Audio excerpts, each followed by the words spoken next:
नमस्कार, माझं नाव दुर्गेश राजेंद्र पवार आहे.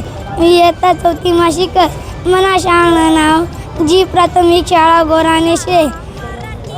आम्ही तारांगणले गवतो. आम्ही असे वाटतो आम्ही रॉकेटमा बसेल तर त्यामुळे आम्ही ओमकार साहेबांकडे गहू. ओमकार साहेबांना सांगे भेटायला आम्हाला संधी भेटली, त्यामुळे आभारी. धन्यवाद.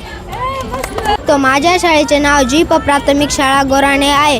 मी पहिल्यांदा नाशिकला आलो. नाशिकला आल्यावर तारांगण पाहिले आणि त्याच्यावर पृथ्वी तारे आणि आम्हाला असं वाटायचं की आम्ही वरतीच गेलो आहे. तारांना हात लावतो आहे आणि आम्हाला ओमकार पवार साहेबांनी ही संधी उपलब्ध करून दिली म्हणून धन्यवाद.